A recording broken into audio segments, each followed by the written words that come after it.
Hello again, and welcome back to Randomly Generated Conversations. I'm Wesley Sellers, and this is my 15-year-old son, Bastian Sellers. Hello? This is the podcast where we have random topic starters, and we see where the conversation goes from there. All right, today's topics are you very active, or do you prefer to just relax in your free time? What is the strangest themed restaurant you have heard of? Justice? If your life was a meal, what kind of meal would it be? Do you experience phantom vibration, the feeling your phone vibrate even though it didn't? Okay, are you very active or do you prefer to just relax in your free time? Both. Yeah, I agree both. I do go to the gym some days, but I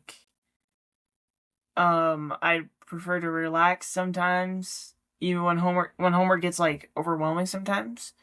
It's just good to relax and take a nap maybe, power rest, and then just go back to that. So basically both.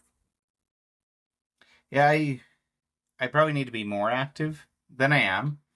However, we do dance multiple times a week as a family, and that keeps us active. I love going on walks.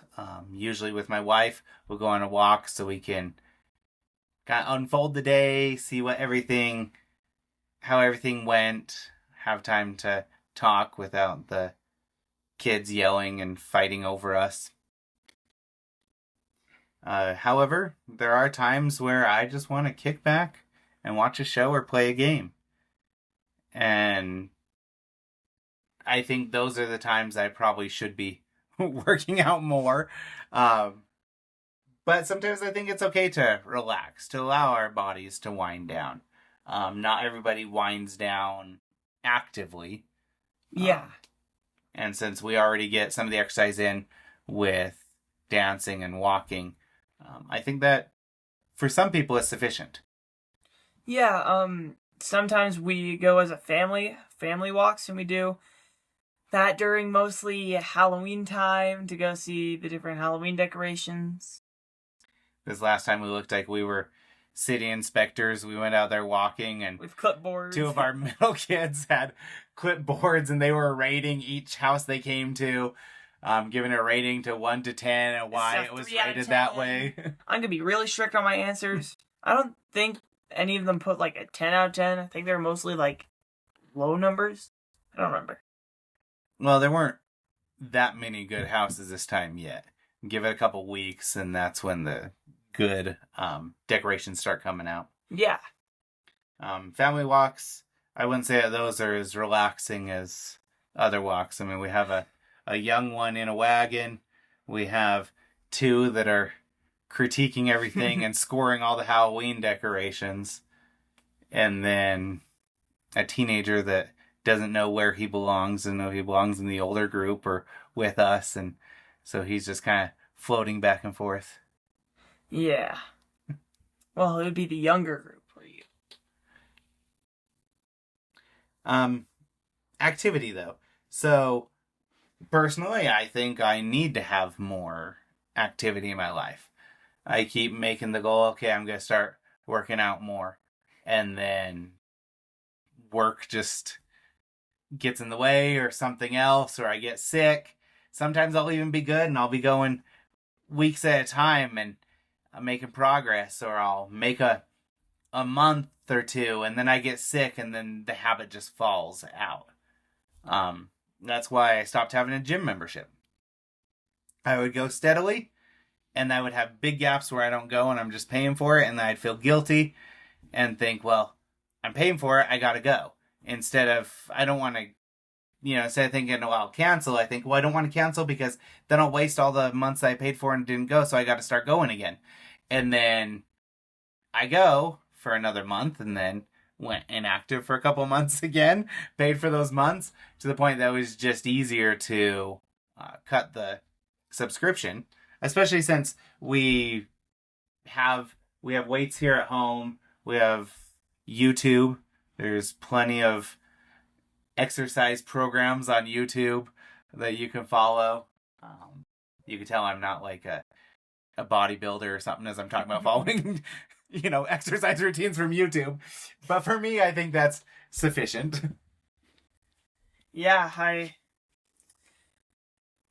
think that, like I said, both for that answer. So you've been going to the gym more at school. Something that you never really did prior to getting into high school. You've always been a pretty skinny kid. I still am.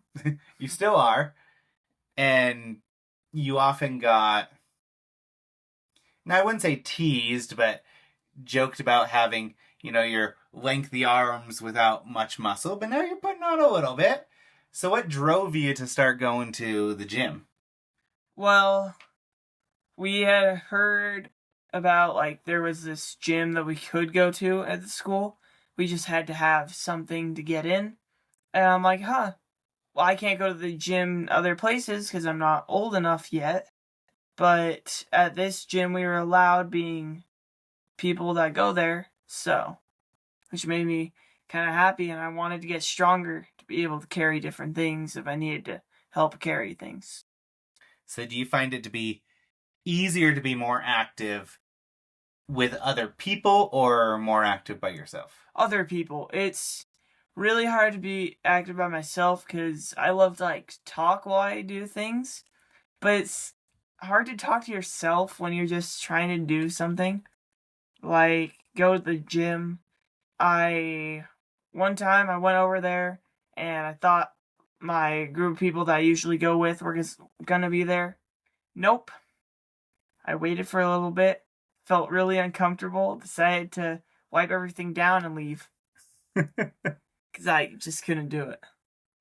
Yeah, I find that same. I mean, it's easier to push myself when I know somebody else is there. Yeah. You don't want to look wimpy in front of other people. So I always envied the people that could go out and just run by themselves. They'll go run 10, 15 miles, whatever, out there by themselves. I may say I'm going to go do that. I may start doing it. But once I'm by myself and don't see anybody around, I start to justify with myself, well, I could walk here. Nobody's going to see me. However, if I have a running partner with me, it's a lot harder because I'm like, I don't want to be the first one to stop. I'm going to wait for them to stop. So I definitely think being active is much more easier if you have somebody to be active with. Yeah.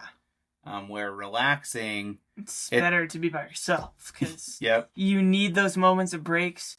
With my siblings, I don't get those sometimes. But yeah. Sometimes it's cool to, chill, watch a show as a family. But sometimes it's nice to kind of have the downtime by yourself. Yeah. Well, and even chilling, watching a show with the family, you still kind of in your own seat, off to yourself. Whether you stay awake or not throughout the show, it's not really being judged by everybody around you. Unless your friends are over. Unless your friends are over, then you get, marker and everything else all over your face if you fall asleep. You wake up. What's all over my face? Oh my gosh, I look like some weird... I don't know what, but it's all over. There's marker all over my face. I just look like some secret agent that they decided to draw on my face. I remember, this is going a little off topic, a sleepover as a kid. We were at a birthday party. And the goal was, I was a kid. I was really young, probably 7 years old. The goal was we were going to stay up all night. Well, one kid decided that he was going to fall asleep at his bedtime of 9 o'clock.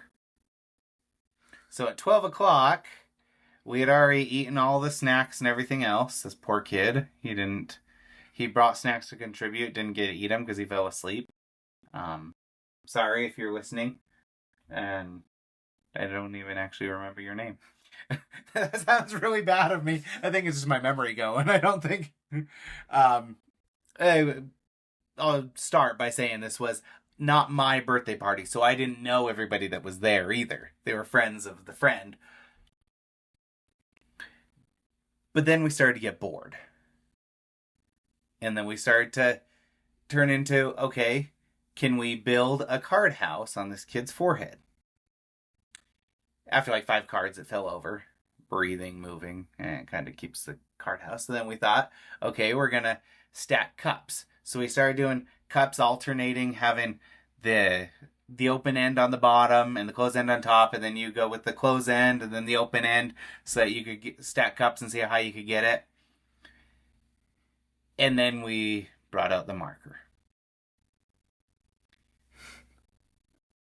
My parents didn't get called, but this friend's parents got called the next day because we didn't just use a marker, we used a Sharpie. And he was having a hard time getting this marker off of him.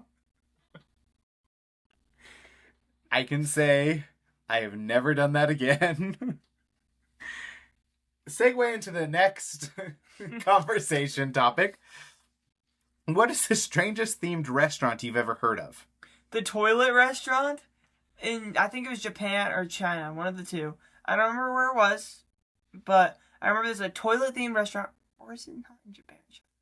I don't know where it is. But like somewhere there's a toilet themed restaurant. And it sounds so weird because I thought some of the chairs were like old toilets, but not like used. The chairs were toilets. You'd get the food in like these toilet things. One was like a urinal. You had like this little bowl of food in your urinal.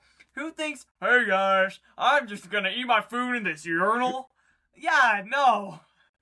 But I've heard that it's good. Not from people that actually went there, just from people that had friends that went there. Yeah. I don't know if I could top that. I mean, nothing is more weird than a toilet-themed restaurant. The ones I was thinking of don't even compare. I was thinking of a restaurant in, I don't know if it's Africa or somewhere. It's a giraffe restaurant. I think it's a full hotel. But then the eating, when you wake up and eat your breakfast, these giraffes are sticking their head in the window where you're eating breakfast. Or even in Japan, one of the reasons I want to go there is they have different themed places. They have the Pokemon Cafe. They have Final Fantasy XIV Cafe themed around the different city-states of there and the different cities around Japan. They have places where you can go and eat while petting kittens or dogs. So, I really want to go to some of those themes, but none of those are near a toilet-themed restaurant. Yeah. Other than, like, video game themed or toilet themed, what are some other odd themed restaurants you've heard of? I don't know. Like, I don't think that toilet theme can be topped. Like, it's very much a very funny topic, in my opinion. Like, a funny restaurant. I've actually seen, like, videos from that place, so.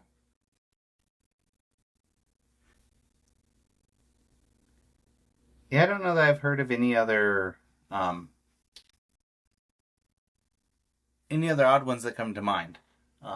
As usual, probably when we get done here, my light bulb will come on, light bulb will come on above my head, and I'll be like, oh yeah, I heard about this one, I should have mentioned it. Just like last time, after we got done, I was like, oh yeah, I could have said this or this or this. But that's the beauty of keeping it random and not scripted, right? Yep. Okay. Justice. That sounds like a pet eagle. Come here, Justice! Justice, my pet. Eagle or hawk? I was about to say not eagle. Eagle or not eagle? Or it could be this podcast, because right now it's just us. Oh my gosh. Justice. So, when I think of justice, I think vigilanteism, right? Hobo I think Joe. Batman. Or the vigilante Hobo Joe. But that's not really justice. That's vigilanteism. Justice is when it goes through a whole process to determine what the appropriate consequence should be. Or it's like my wife orders her drinks, just ice. If you break it apart, that's what it is. Hey, what can I get you today? Just ice. Justice? No, just ice. Right? Some people are like, water, no ice. She's like, ice, no water, just ice.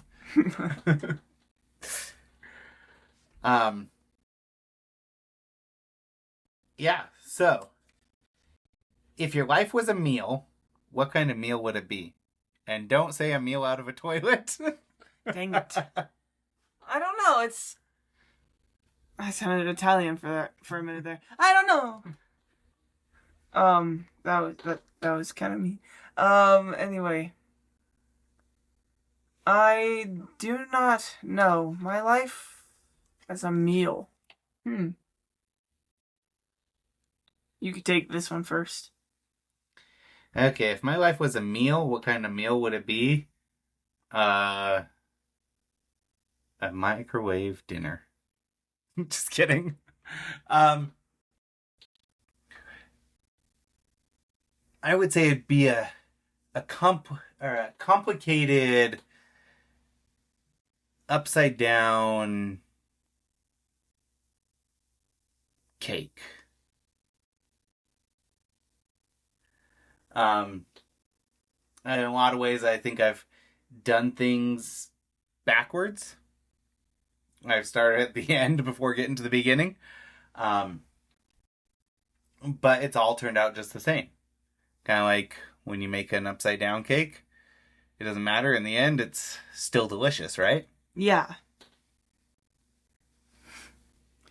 My meal would just be a bunch of food splattered on a plate, and it's like, enjoy. You haven't had the time to sculpt it yet.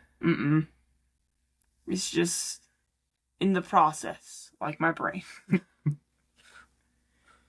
Let's see, what other meal could I be? I could be a be poke a bowl. plate full of tamales. Ooh, that sounds nice. Because each of my hidden talents is wrapped up in a corn husk. Taking that deep. Anyway. This next one I think we both know the answer to. Let's discuss it a little. Do you experience phantom vibrations?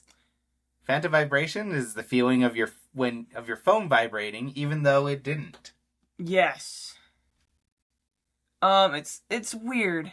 Like, I'll be sometimes texting and I won't hear back from my friends for a little while, but it feels like my phone's vibrating. And so I go to check it, nothing there. And I'm like, oh, okay. Or sometimes I feel it in my pocket, I go to check it and nothing's there. It depends. Happens all the time to me too. Many times it's when I don't have my phone with me. And I'll feel my phone vibrating because I hardly ever turn it on to sound except for lately because I've noticed I've missed out on a lot of calls due to being on vibration. And it'll either be the opposite pocket than the one it's in, or I won't even have my phone on me. And I'll feel my leg vibrating and I'll go down and try to grab my phone and it's not there. Lately, I've also been having the phantom text notification. I swear I'll hear the ding of that I got a text, but I look down on it and there's no text. But then I look around, there's nobody around me, because I'm assuming, well, it's probably just somebody else's phone. And happens a lot when I'm working at nighttime, and I'll be walking around, and I'll be like, oh yeah, I got a message. I look, and there's no message. I think it comes down to a dependency, right? We become dependent on our phones. Dependent on our phones for communication. Dependent on our phones for that connection with people.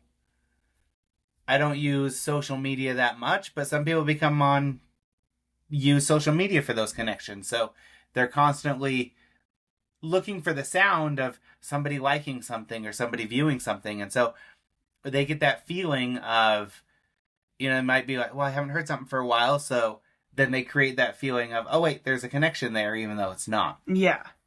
Then it comes to that dependency. I mean, nowadays, it's really hard to live without a phone. Even, it used to be, we'd have a phone, we'd have a flip phone. We could receive calls. And at one point, we could receive text messages from there. But text messages used to cost per message. Can you imagine how much that would cost for teenagers nowadays? You used to have to be selective about what text message you were going to send. Oh my gosh, we got the good plan. We have 500 messages this month. Nowadays, kids go through more than 500 messages in an hour. I was going to say a day, but less than an hour. My friends, I've opened up my phone to 1,000 something messages, and I'm like, how long is this? It's 30 minutes. And I'm like, you did all this in 30 minutes, and it took me like 2 hours to read. Right, so how would you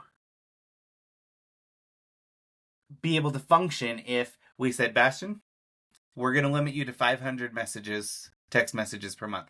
That's not just sending, that's sending and receiving. So back in the day, if you had friends that were sending you a lot of text messages, you had to call them and say, hey, stop sending me messages or my parents are going to yell at me because we have to pay 10 to 25 cents per message that comes in over the 500 limit. Oh, I'd probably be like, oh, okay, and then power off my phone and like use it for the last 2 days of the month. And you would still go over the 500 text messages. But that's how it used to be. You used to be able to make calls, and then you would really only use text messages in emergencies. If you wanted to use your email, well, your phone didn't have internet. You had to go and sit down at the computer to use email. You want to check a website, you went there. You're playing games, it was on the computer or the TV. You're watching a show, it was on the TV. You had these separate devices that did everything. Nowadays, people are watching shows on their phone. They're checking their emails on their phone. Listening to podcasts. They're listening to podcasts on the phone. By the way, follow us so you can be notified when there's new editions coming out. They listen to podcasts. They listen to music. Watch movies. They watch movies on there. Disney Plus on your phone. Right, Disney Plus, Netflix. People could basically live off the phone. And now they're even storing their whole life on the phones. With Facebook, Instagram, TikTok, the site formerly known as Twitter, or any of those social media out there. Not only are they living on their phone, they're sharing their life on their phone.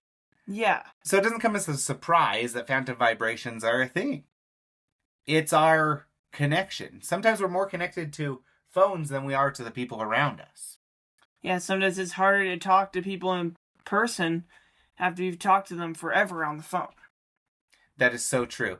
There's people that I have no problem talking to in text or through messages, but in person we just look at each other in awkward silence. Yes. It's horrible.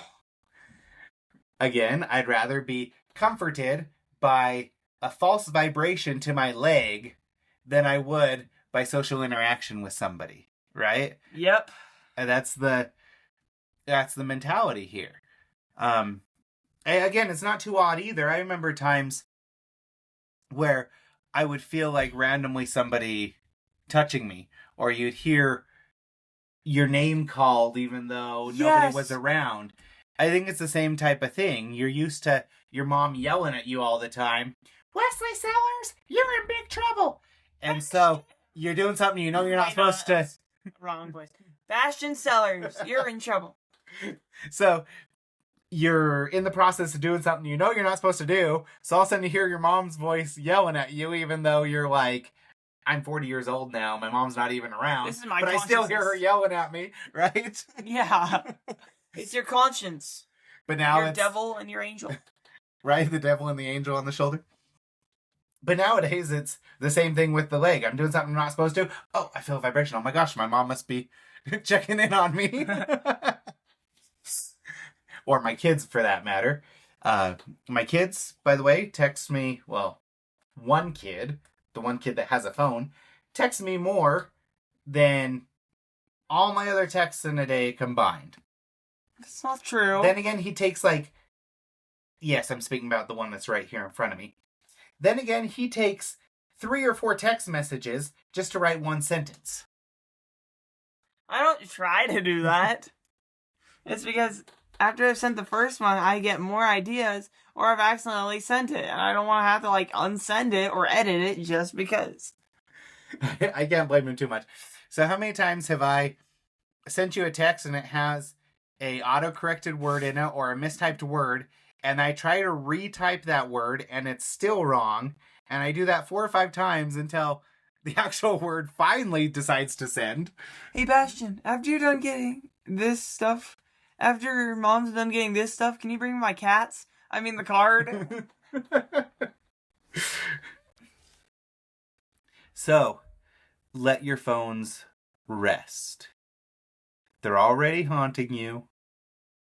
They're sending their ghosts to vibrate against your leg or your hand or wherever you're.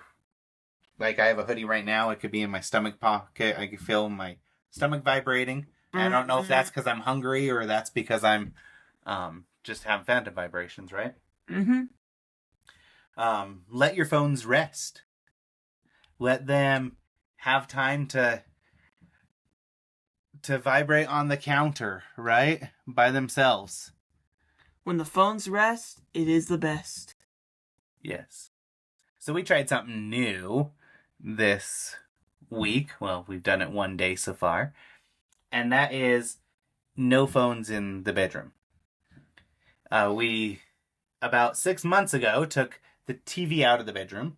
We're like, okay, there's been these studies about the blue light or whatever about the TV and your mind having to unwind. We're like, okay, we're going to take the TV out of the room and we're going to go and we're going to spend this time reading and talking. And that was the whole plan, as we removed the technology from the bedroom. And what happened? We replaced the TV with phones. So we go and we lay down, and instead of watching the TV, now we're looking at our phones. Which again, causing the exact same issue. So now we're in the process of saying, okay, we're going to leave our phones out of the bedroom. We tried that once. We tried it once a while ago. Now we're going to try it again. Last night was kind of hard, especially since I used my phone to wake me up in the morning. But it seemed to work, so we're going to keep trying that and see if that could cut down on our phantom vibrations a little bit. Maybe learn to put the phone down every now and again. You can still listen to a podcast when the phone is set down across the room. You just turn up the volume. And you can listen to this podcast not just on Spotify, but also on Amazon Music. So listen to it through your Alexa. You can listen to it on Apple iTunes, so you can throw in your earbuds and listen to it. So make sure to find us on whatever platform works for you. And we'd love to have you join us again next time. And thank you. That's it for today. Thank you, guys.